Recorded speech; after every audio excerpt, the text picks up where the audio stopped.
मैं आपको बहुत अफसोस की बात कहना चाहता हूं, जो मेरे दिल का दर्द है। एक दिन मैं कानपुर रेलवे स्टेशन पर उतरा था, एक व्याख्यान देने के लिए गया था।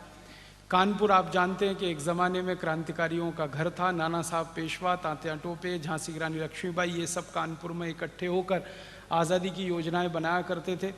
बहुत ऐतिहासिक शहर है। तो वहाँ एक बार मैं व्याख्यान देने के लिए रेलवे स्टेशन पर उतरा, तो रेलवे स्टेशन के बाहर निकला तो वहाँ चाय की कुछ दुकानें हैं। आप कभी जाएंगे तो आपको भी दिखाई देंगी। तो एक चाय की दुकान के सामने से मैं गुजर रहा था, मेरा अचानक से मोबाइल फ़ोन बज गया।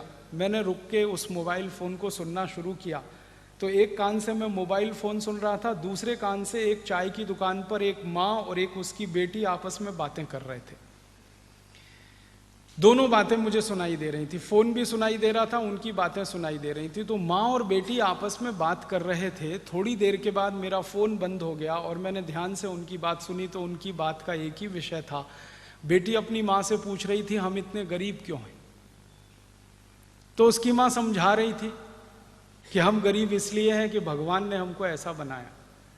तो मुझे थोड़ा सा क्रोध आ गया। मैंने उनकी बातों में हस्तक्षेप किया और मैंने कहा कि भगवान ने आपको गरीब नहीं बनाया, हमारे देश की शासन व्यवस्था ने आपको गरीब बनाया, सरकार ने गरीब बनाया। अगर भगवान ने आपको गरीब बनाना होता तो भारत में आपको जन्म क्यों देता? पाकिस्तान में पैदा कर देता, बांग्लादेश में पैदा कर देता, अफ्रीका में पैदा कर देता, इंडोनेशिया मलेशिया में पैदा कर देता। आपको भारत में जन्म क्यों दिया उस भगवान ने? जो स्वर्ण भूमि है, जो पुण्य भूमि है, जो शहीदों की भूमि है, महापुरुषों की भूमि है, जो हजारों साल तक सारी दुनिया का केंद्र रही है, ऐसे देश में आपको जन्म मिला है। तो ये तो आप भूल जाइए कि भगवान ने आपको गरीब बनाया। इस देश की सरकार की नीतियां हैं जिन्होंने आपको गरीब बनाया। तो ऐसी बात जब मेरी उनकी शुरू हुई तो मैंने उनका परिचय पूछ लिया, आप कौन हैं, कहाँ के रहने वाले हैं, ये चाय की दुकान कब से चलाते हैं, वगैरह वगैरह। जब उन्होंने परिचय दिया तो मेरे पैर के नीचे की जमीन हट गई। मुझे ऐसा लगा कि मैं कहीं बहुत नीचे गिर गया हूँ। वो माँ ने, उस बेटी ने परिचय दिया कि हम तात्या टोपे के वंशज हैं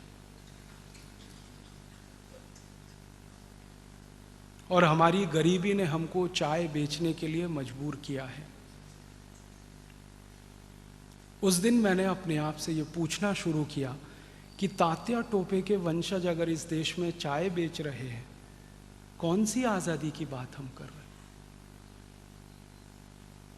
और उससे ज़्यादा क्रोध मेरे मन में इस बात का है कि तात्या टोपे, जिन्होंने पूरी जवानी इस देश के लिए अपनी लगाई, आप जानते हैं सबसे देर में पकड़े गए तात्या टोपे। 1857 का जो क्रांति का संग्राम हुआ, नाना साहब पेशवा के कंधे से कंधा मिलाकर जिन्होंने काम किया, नाना साहब पेशवा को, झांसी की रानी लक्ष्मीबाई को, झलकारी बाई को, सारे उनके सहयोगियों को शहादत हो गई। सबसे अंत में तात्या टोपे पकड़े गए थे।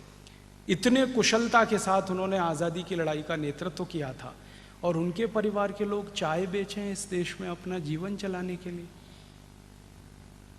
और इसी देश में ऐसे कई लोगों को मैं जानता हूं, आप जानते हैं, जिन्होंने अंग्रेजों की सरकार के साथ सहयोग किया था देश को गुलाम बनाने में, जिन्होंने अंग्रेजों की सरकार को सहयोग दिया था इस देश के क्रांतिकारियों को मरवाने में।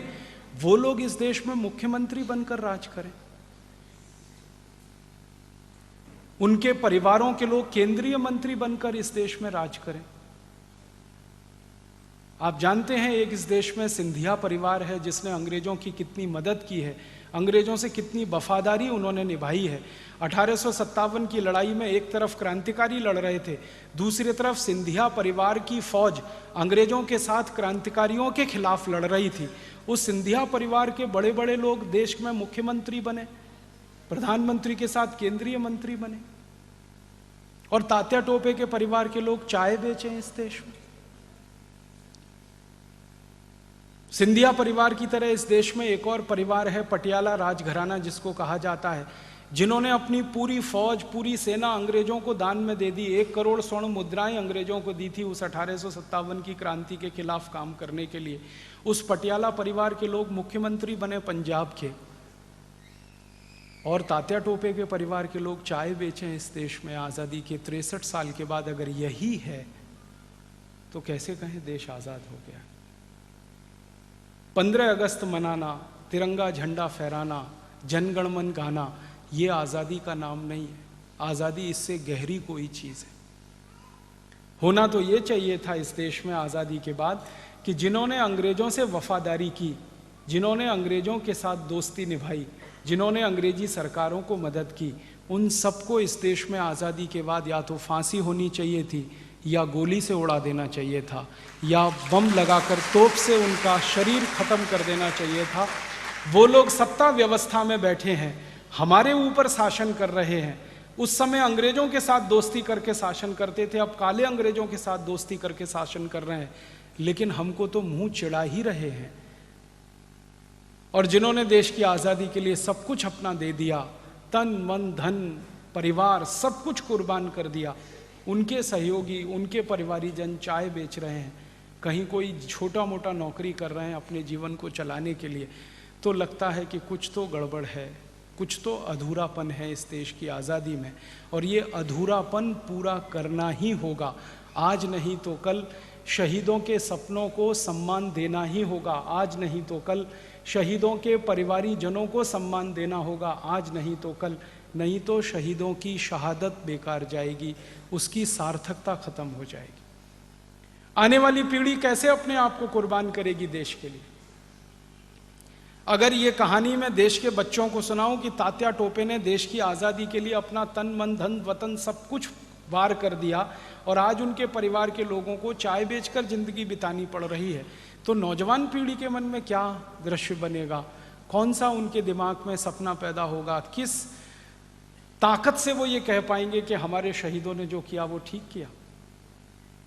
इसलिए मैं मानता हूं कि आज़ादी आ तो गई है, लेकिन आज़ादी के बाद की व्यवस्था वैसी नहीं है जो आज़ादी के लिए सपना देखने वाले शहीदों ने सोची थी। इससे भी ज़्यादा खराब बातें हैं मुझे जो आपको कहनी नहीं चाहिए कि इस देश में एक नहीं ऐसे सैकड़ों शहीदों के परिवार हैं जिनके लिए खाने को पैसे नहीं। थोड़े दिन पहले शहीद आज़म भगत सिंह के परिवार के लोगों को, शहीद आज़म भगत सिंह का एक बहुत बड़ा संदूक था जो उनके दस्तावेजों से भरा हुआ था, वो सहारनपुर से लेकर और उनके अपने जलंधर जिले में लेके जाना था। उस ट्रंक को भेजने के लिए पैसे इकट्ठे नहीं हो पा रहे थे। इतनी गरीबी में भगत सिंह के परिवारी जन लोग रह रहे हैं इस देश में। ठाकुर रोशन सिंह के परिवार के लोग, चंद्रशेखर आज़ाद के परिवार के लोग अभी भी मध्य प्रदेश में बड़ी जलालत और गरीबी की जिंदगी जी रहे। एक भी शहीदों के परिवार में से ऐसा नहीं मिला मुझे, मैंने तो पिछले 10-12 वर्षों में कुछ 50 से ज़्यादा शहीदों के परिवारों में जा